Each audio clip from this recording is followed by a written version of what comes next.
Hi, I am Parov Stelar, and you are watching the Guestlist Network.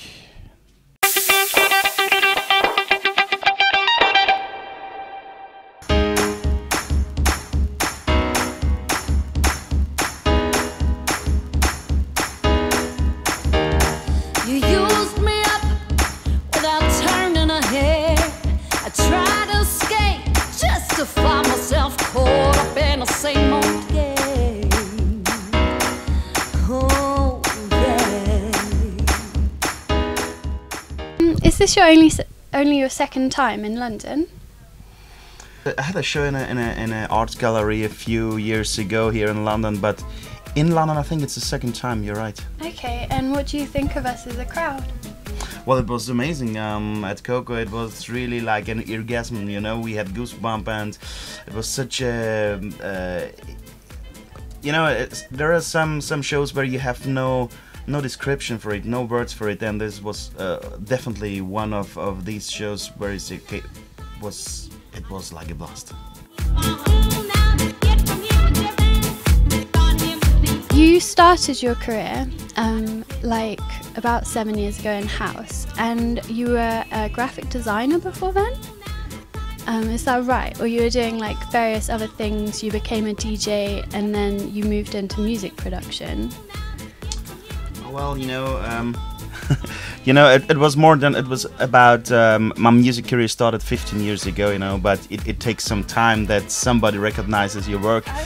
So in 2004 I released my first album, Rough Cuts, with a couple of singles. Before I was a graphic designer, you're right, and I made a lot of flyers for techno events. And so I always got free entry, free tickets, and that was the first touch, the first contact with electronic music about 20 years ago.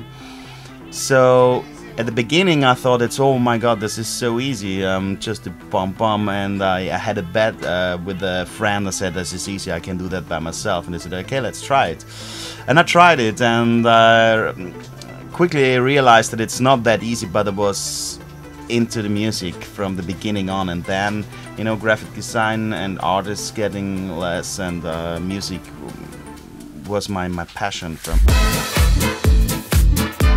And do you find when you're like making the music, do you work together, the band and yourself, or is it you and then you kind of like direct them? Like... Well, I see a difference between the records and the thing that happens live on stage. So I start mostly with my beats and my ideas, and I do the records by myself.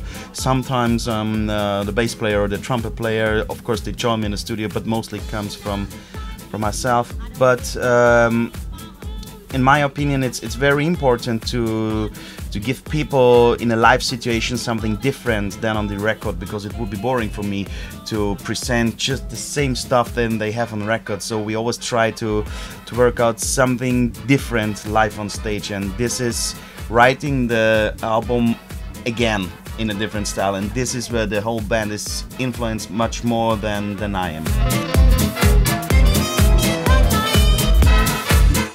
I know that you guys focus a lot on new jazz, which is, I think, maybe a bit more popular in Europe. I don't see ourselves in new jazz, because I think new jazz is something 10 years ago. It's the down tempo stuff. What we're doing live on stage, you will see it and you will feel it tonight. It's much more pop music with influences, or sometimes also rock music. But the main focus is on electronic music with a heavy beat. So it's for me, it's far away from new jazz. It's just to transport these jazz elements in a big party, you know. And for me, music is a description. So it's always hard for me to describe the description. So just join the concert and try to find your own opinion about it. Okay.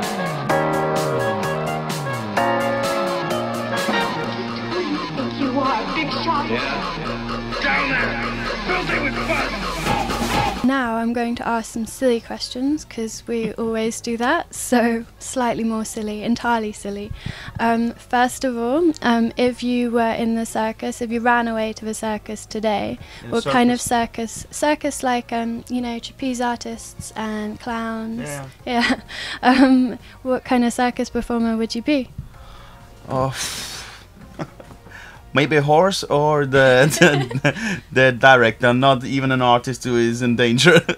Who's your favorite Disney princess? My favorite Disney princess is, I think it's maybe Pocahontas.